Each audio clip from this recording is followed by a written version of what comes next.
السلام علیکم۔ شیخ چلی کی نادانیاں۔ شیخ چلی کا نام تو آپ سب نے سنا ہی ہوگا۔ وہ بھولا بھالا، نیک دل مگر بے حد سادہ مزاج شخص تھا، جس کی حرکتیں ہمیشہ لوگوں کے چہرے پر مسکراہٹ بکھیر دیتی تھیں۔ ایک دن ان کے ہمسائے نے ایک پیالہ سالن بڑی محبت سے ان کے گھر بھیجا۔ وہ سالن شیخ چلی نے اس سے پہلے کبھی نہیں کھایا تھا۔ تجسس بھرے لہجے میں اس نے اپنی ماں سے پوچھا، امی یہ کیا چیز ہے؟ ماں نے مختصر سا جواب دیا، بیٹا اسے بڑیاں کہتے ہیں۔ شیخ چلی نے پیالے میں سے گول گول تیرتا ہوا ٹکڑا نکالا اور پھر اپنی ماں سے سوال کیا، یہ جو اندر تیر رہا ہے یہ کیا ہے؟ ماں نے مسکرا کر کہا، یہ بڑی ہے۔ شیخ چلی نے جب وہ کھانا چکھا تو خوشی سے جھوم اٹھا۔ اسے اس سالن کا ذائقہ اتنا پسند آیا کہ اس نے خوب جی بھر کے کھانا کھایا اور تعریفوں کے پل باندھ دیے۔ وہ بار بار کہتا، امی یہ تو بہت مزیدار ہے، ایسا سالن تو میں نے کبھی نہیں کھایا۔ اگلے ہفتے جیسے ہی دوپہر کا وقت آیا، شیخ چلی نے ضد شروع کر دی۔ اس نے اپنی ماں سے کہا، امی میں تو وہی سالن کھاؤں گا جو پچھلی بار ساتھ والوں کے گھر سے آیا تھا۔ ماں نے تھک کر جواب دیا، بیٹا وہ سالن بنانا آسان نہیں، اس میں بہت محنت اور وقت لگتا ہے۔ اب نہ مجھ میں دال پیسنے کی ہمت ہے اور نہ ہاتھوں میں وہ طاقت باقی رہی ہے۔ مگر شیخ چلی اپنی ضد پر قائم رہا۔ آخر کار ماں نے تنگ آ کر کہا، اچھا اگر اتنا ہی دل چاہ رہا ہے تو بہو کو لانے کے بہانے اپنے سسرال چلے جاؤ، وہاں جا کر اپنی فرمائش پوری کرا لینا، وہی تیرے نخرے اٹھائیں گے۔ یہ سن کر شیخ چلی خوشی سے اچھل پڑا اور فوراً جانے کی تیاری کرنے لگا۔ جب تیاری ختم ہوئی تو اسے یاد آیا کہ کہیں وہ سالن کا نام بھول نہ جائے۔ چنانچہ اس نے ماں سے دوبارہ پوچھا، امی اس سالن کا نام کیا تھا؟ ماں نے فوراً کہا، بڑیاں کہہ دینا یا بڑی کہہ دینا، وہ سمجھ جائیں گے۔ مگر چونکہ شیخ چلی کی یادداشت اپنی کمزوری کے لیے مشہور تھی، اس نے فوراً ایک اور سوال کر دیا، امی اگر میں وہاں جا کر نام بھول گیا تو کیا ہوگا؟ کون مجھے یاد دلائے گا؟ ماں نے ہنستے ہوئے کہا، ایسا کر سارے راستے بڑیاں بڑیاں کہتا چلا جا، تو پھر تو نہیں بھولے گا۔ یہ مشورہ سن کر شیخ چلی بہت خوش ہوا اور سسرال جانے کے لیے روانہ ہو گیا۔ وہ چلتے ہوئے پورے جوش سے دہراتا جاتا، بڑیاں بڑیاں بڑیاں۔ اسے اس بات کا ذرا بھی اندازہ نہیں تھا کہ اس کے یہ الفاظ آگے جا کر اس کے لیے کتنی مصیبتوں کا سبب بننے والے ہیں۔ راستے میں کچھ چڑی مار بیٹھے تھے جنہوں نے جال لگایا ہوا تھا تاکہ چڑیاں پکڑ سکیں۔ جب انہوں نے سنا کہ کوئی بلند آواز میں کہہ رہا ہے، بڑیاں بڑیاں، یعنی بڑھنا سے مراد گھس جانا، تو وہ سمجھے کہ ان کے جال میں چڑیاں گھس گئی ہیں۔ وہ خوشی سے جال کھینچنے لگے، مگر جب دیکھا کہ جال خالی ہے تو وہ غصے سے لال پیلے ہو گئے۔ انہوں نے سمجھا کہ شیخ چلی ان سے مذاق کر رہا ہے۔ غصے میں آ کر انہوں نے اسے خوب مارا پیٹا۔ بیچارہ شیخ چلی روتے ہوئے بولا، مجھے کیوں مار رہے ہو؟ میں نے کیا ہے؟ چڑی ماروں نے غصے سے کہا، تو جو کہہ رہا تھا بڑیاں بڑیاں، ہمیں لگا تو ہمارا مذاق اڑا رہا ہے۔ شیخ چلی نے ڈرتے ہوئے پوچھا، پھر میں کیا کہوں؟ ان میں سے ایک بولا، جا اب کہتا جا، آتے جاؤ پھنستے جاؤ، اس سے کسی کو شک نہیں ہوگا۔ شیخ چلی نے شکر ادا کیا کہ مار کھا کر بھی اسے نیا سبق مل گیا۔ اس نے اپنے کپڑوں سے مٹی جھاڑی اور نیا سفر شروع کر دیا۔ اب وہ پوری اطمینان سے کہتا جا رہا تھا، آتے جاؤ پھنستے جاؤ، آتے جاؤ پھنستے جاؤ۔ لیکن اسے کیا معلوم تھا کہ اس نئے جملے سے بھی اس کے لیے آگے نئی مصیبت کھڑی ہے۔ شیخ چلی اب اپنے سفر پر رواں دواں تھا۔ وہ دل ہی دل میں مطمئن تھا کہ اب کوئی اسے نہیں مارے گا، مگر وہ اتنا معصوم تھا کہ اسے کچھ اندازہ ہی نہیں تھا کہ اس کے ساتھ کیا ہونے والا ہے۔ وہ راستے میں بلند آواز سے کہتا جا رہا تھا کہ آتے جاؤ پھنستے جاؤ، آتے جاؤ پھنستے جاؤ۔ کچھ فاصلے پر چند چور ایک درخت کے نیچے بیٹھے اپنا چوری کا مال درخت کے نیچے چھپا رہے تھے۔ جب انہوں نے یہ آواز سنی تو ڈر گئے، گھبراہٹ ان کے چہروں پر چھا گئی۔ ان میں سے ایک نے کہا، یہ تو ضرور کوئی سپاہی یا سنتری ہے اور ہمیں پکڑنے آ رہا ہے۔ دیکھو تو ذرا، بار بار کہہ رہا ہے آتے جاؤ پھنستے جاؤ، مطلب ہم پکڑے گئے۔ گھبراہٹ میں سب کے سب درختوں کے پیچھے چھپ گئے اور چھپ کر دیکھنے لگے کہ کون آ رہا ہے۔ جب انہوں نے دیکھا کہ ایک بھولا بھالا شخص اپنی ہی دھن میں بڑبڑا رہا ہے تو وہ سمجھ گئے کہ یہ کوئی سپاہی نہیں بلکہ بے وقوف آدمی ہے، مگر پھر بھی انہوں نے اسے پکڑ لیا اور غصے سے خوب مارا پیٹا۔ بیچارہ شیخ چلی زمین پر گر گیا اور ہانپتے ہوئے بولا، بھائیو مجھے کیوں مارتے ہو؟ میں نے کیا کیا ہے؟ چوروں نے کہا، تو جو کہہ رہا تھا آتے جاؤ پھنستے جاؤ، ہمیں لگا تو ہمیں پکڑوانے آیا ہے۔ شیخ چلی نے روتے ہوئے پوچھا، پھر میں کیا کہوں؟ ایک چور نے جواب دیا، تم یہ کہو، لاتے جاؤ دباتے جاؤ، اس سے کسی کو شک نہیں ہوگا۔ شیخ چلی نے سانس لیا، اٹھا، اپنے کپڑے جھاڑے اور آگے بڑھ گیا۔ اب وہ کہتا جا رہا تھا، لاتے جاؤ دباتے جاؤ، لاتے جاؤ دباتے جاؤ۔ وہاں سے کچھ دور گیا تو سامنے سے ایک جنازہ آتا نظر آیا۔ لوگ غم سے نڈھال تھے، ہر چہرے پر افسردگی اور آنکھوں میں آنسو تھے۔ اسی لمحے شیخ چلی کی آواز فضا میں گونجی، لاتے جاؤ دباتے جاؤ، لاتے جاؤ دباتے جاؤ۔ جنازے والوں کے دلوں میں آگ لگ گئی۔ ان کے لیے یہ الفاظ دل دکھانے والے تھے۔ سب نے غصے میں آ کر اسے گھیر لیا اور مارنے لگے۔ ایک بولا، ہم اپنے جوان بیٹے کا جنازہ لے کر جا رہے ہیں اور تم کہہ رہے ہو لاتے جاؤ دباتے جاؤ، تمہیں شرم نہیں آتی؟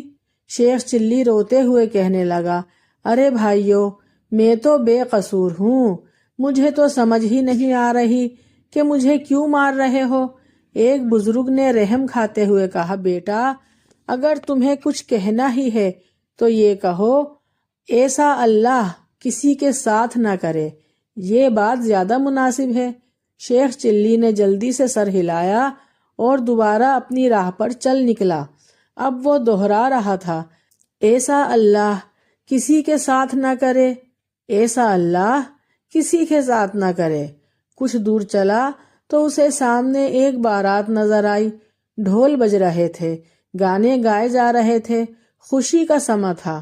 شیخ چلی حسب عادت اپنی ہی دھن میں چلتا جا رہا تھا اور اونچی آواز میں بول رہا تھا، ایسا اللہ کسی کے ساتھ نہ کرے، ایسا اللہ کسی کے ساتھ نہ کرے۔ باراتیوں کے کان کھڑے ہو گئے۔ انہوں نے سوچا کہ یہ شخص تو ہماری خوشی کے موقع پر بد دعا دے رہا ہے۔ غصے میں آ کر باراتیوں نے بھی اسے خوب مارا پیٹا۔ وہ شیخ چلی پھر زمین پر گر پڑا اور روتے ہوئے کہنے لگا، اب کیا غلط کیا ہے میں نے؟ ایک باراتی بولا، ہمارا شادی کا موقع ہے اور تو کہتا ہے کہ ایسا اللہ کسی کے ساتھ نہ کرے، کیا تو ہمیں منحوس سمجھتا ہے؟ تھک ہار کر شیخ چلی نے پوچھا، پھر میں کیا کہوں؟ باراتی نے چڑھ کر کہا، کچھ نہ بول، چپ چاپ چلا جا۔ اب شیخ چلی کے پاس کہنے کو کچھ نہ تھا۔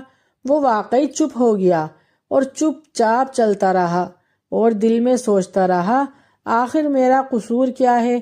میں تو بس وہی کہتا ہوں جو لوگ خود سکھاتے ہیں۔ مگر قسمت کے کھیل بڑے نرالے تھے۔ ایک بات سے بچنے کے لیے جو بھی نئی بات وہ سیکھتا وہی اس کے لیے مصیبت بن جاتی۔ شیخ چلی آخر کار تھکا ہارا مار کھاتا چپ چاپ چلتا ہوا اپنے سسرال جا پہنچا۔ وہاں پہنچتے ہی اس کے سسرال والوں نے بھرپور طریقے سے اس کا استقبال کیا۔ ڈھول بجنے لگے اور ایک خوشی کی لہر دوڑ گئی کہ داماد صاحب آئے ہیں۔ بس سب لوگ اس کی آؤ بھگت میں لگ گئے۔ کسی نے پانی پیش کیا اور کسی نے مسکرا کر سلام کیا، اور پھر دسترخوان پر طرح طرح کے کھانے سجا دیے گئے۔ سالن، چاول، قورمہ، میٹھا، ہر چیز خوشبو سے مہک رہی تھی، مگر شیخ چلی خاموش بیٹھا، بس سب دیکھتا رہا، نہ کسی کھانے کی طرف ہاتھ بڑھایا نہ ہی کسی چیز کو سونگھا۔ سسرال والے حیران رہ گئے کہ یہ کھانا کیوں نہیں کھا رہا۔ ساس نے پوچھا، بیٹا کھانا پسند نہیں آیا کیا؟ سسر بھی بولے، ہمیں بتاؤ تمہیں کیا کھانا پسند ہے، ہم ابھی بنوا دیتے ہیں۔ مگر شیخ چلی نے اطمینان سے جواب دیا، ہم تو وہی کھانا کھائیں گے۔ سب لوگ چونک گئے۔ انہوں نے حیرت سے پوچھا، کون سا کھانا؟ شیخ چلی نے پھر کہا، ہم تو وہی کھانا کھائیں گے۔ سسرال والے ایک دوسرے کا منہ دیکھنے لگے۔ ایک نے کہا قورمہ، اس نے کہا نہیں، ہم تو وہی کھانا کھائیں گے۔ دوسرے نے کہا پلاؤ، اس نے جواب دیا نہیں، ہم تو وہی کھانا کھائیں گے۔ کوئی حلوے کا نام لیتا، کوئی سالن کا، لیکن شیخ چلی کا ایک ہی جواب ہوتا، ہم تو وہی کھانا کھائیں گے۔ سب لوگ تھک گئے، آخر کار اسے اس کے حال پر چھوڑ دیا۔ رات گہری ہو چکی تھی، سب سو گئے تھے، مگر شیخ چلی کا پیٹ خالی تھا۔ اسے بہت بھوک لگ رہی تھی، بھوک نے اسے ستانا شروع کر دیا۔ آخر کار وہ دبے قدموں سے اٹھا اور آہستہ آہستہ باورچی خانے کی طرف گیا۔ اندھیرے میں ہاتھ مار کر اس نے برتنوں کو ٹٹولنا شروع کیا، شاید وہی سالن ڈھونڈ لے جو اس نے اپنے گھر پر کھایا تھا۔ اچانک اس کے ہاتھ ایک انڈے پر جا پڑے۔ وہ انڈے کو الٹ پلٹ کر دیکھنے لگا اور دل ہی دل میں سوچا، شاید یہی وہ چیز ہو جو میں ڈھونڈ رہا تھا۔ ابھی وہ اسی سوچ میں تھا کہ ایک ڈبہ نیچے گرا اور زوردار آواز آئی، دھڑام۔ گھر والے چونک گئے، وہ سمجھے کہ بلی باورچی خانے میں چلی گئی ہے۔ سب باورچی خانے کی طرف بھاگے۔ شیخ چلی گھبرا گیا، اسے سمجھ نہ آئی کہ انڈا کہاں چھپائے۔ چنانچہ اس نے جلدی سے انڈا اپنے منہ میں رکھ لیا۔ جب سب اندر آئے تو دیکھا کہ شیخ چلی کا چہرہ پھولا ہوا ہے، گال ایک طرف سے ابھرا ہوا ہے۔ ساس گھبرا کر بولی، آئے ہائے، ہمارے داماد کے منہ میں تو پھوڑا نکل آیا ہے، اسی لیے تو بیچارہ رات کو کھانا نہیں کھا رہا تھا۔ سب گھبرا گئے اور فوراً حکیم صاحب کو بلانے دوڑے۔ آدھی رات کا وقت تھا، حکیم صاحب اونگ رہے تھے، مگر مجبوری میں انہیں آنا پڑا۔ انہوں نے شیخ چلی کو دیکھا، نبض چیک کی اور پھر گال دبایا۔ شیخ چلی نے انڈا دوسری طرف کر لیا۔ حکیم صاحب نے حیرت سے دوسری طرف سے گال دبایا تو اس نے انڈا پہلی طرف کر لیا۔ یہ سلسلہ کافی دیر تک چلتا رہا۔ حکیم صاحب حیران ہو کر بولے، سبحان اللہ، یہ تو بڑی خطرناک بیماری ہے۔ جو ہی شیخ چلی کے کانوں میں بڑی کا لفظ پڑا، اس کی آنکھیں چمک اٹھی، جیسے کھوئی ہوئی یادداشت واپس آ گئی ہو۔ وہ فوراً اچھل پڑا اور منہ سے انڈا نکالا اور خوشی سے چلاتے ہوئے بولا، ہم تو بڑی کھانا کھائیں گے، ہم تو بڑی کھانا کھائیں گے۔ سب ہنسنے لگے۔ تب سب کو پتا چلا کہ وہ بڑیاں کھانا چاہتا ہے۔ یوں شیخ چلی کی بھول کی عادت ختم ہوئی اور سب خوش ہو گئے۔ ساس نے فوراً باورچی سے کہا، داماد کے لیے بڑیا بناؤ۔ کچھ ہی دیر میں سالن آ گیا۔ شیخ چلی نے پہلا نوالا لیتے ہی کہا، واہ، یہ تو وہی کھانا ہے جس کے لیے میں اتنی مار کھا کر آیا ہوں۔ اور وہ مزے سے اپنی پسندیدہ بڑیاں کھانے بیٹھ گیا۔ شیخ چلی جب پسندیدہ بڑیاں کھانے بیٹھا تو خوشی سے اس کا چہرہ چمک اٹھا۔ سب ہنسنے لگے۔ ساس بولی، داماد جی، تمہاری ضد بھی نرالی ہے۔ شیخ چلی ہنستے ہوئے بولے، امی جان، اللہ کا شکر ہے، بڑی کا نام مجھے یاد آ گیا۔ یہ کہہ کر وہ زور سے قہقہا لگا کر ہنسا۔ کھانا کھانے کے بعد سب لوگ اس کے ارد گرد بیٹھ گئے۔ سسر نے پوچھا، بیٹا راستے میں تمہیں مار کیوں پڑی؟ شیخ چلی نے ہنستے ہوئے ساری کہانی سنائی، کیسے بڑیاں کہتا ہوا چڑی ماروں نے مارا، پھر چوروں نے، جنازے والوں نے اور باراتیوں نے بھی شیخ چلی کی باتیں سن کر مارا۔ یہ سن کر سب ہنسی سے لوٹ پوٹ ہو گئے۔ شیخ چلی ہنستے ہوئے بولا، شاید بڑیاں کھانے کی قیمت مار ہی ہے۔ ساس نے نرمی سے کہا، بیٹے تمہاری معصومیت ہی تمہاری خوبی ہے۔ جب رات کو سب سو گئے تو شیخ چلی آسمان دیکھ کر سوچنے لگا کہ زندگی بھی ایک سفر کی طرح ہے، کبھی مار، کبھی ہنسی، کبھی خوشی، کبھی غم، لیکن آخر میں ہر مشکل کے بعد آسانی ضرور آتی ہے۔ وہ اس نے اپنے دل میں سوچا کہ اب کوئی لفظ بھولے گا نہیں بلکہ ہر بات یاد رکھے گا، مگر اگلے ہی لمحے وہ ہنسنے لگا اور خود سے بولا، وہ بھی اور کوئی بات یاد رکھے، یہ تو ممکن ہی نہیں۔ پھر سکون سے لیٹ گیا، جیسے دنیا کی ساری فکریں ختم ہو گئی ہوں۔ صبح ہوئی تو شیخ چلی نے گھر والوں سے جانے کی اجازت لی۔ ساس نے اس کے ہاتھ میں ایک چھوٹا سا برتن دیا جس میں تازہ بڑیاں تھیں۔ وہ فوراً بولی، یہ اپنے ساتھ لے جاؤ، راستے میں بھوک لگے تو کھا لینا، مگر یاد رکھنا اس بار کسی کے سامنے بڑیاں مت کہنا۔ سب نے ہنس کر اسے رخصت کیا۔ شیخ چلی برتن سینے سے لگا کر خوشی خوشی چل پڑا، مگر چلتے چلتے پھر بڑبڑانے لگا کہ کہیں بھول نہ جاؤں، بڑیاں بڑیاں بڑیاں۔ اتنے میں ایک راہگیر نے سنا اور بولا، کیا کہا تم نے؟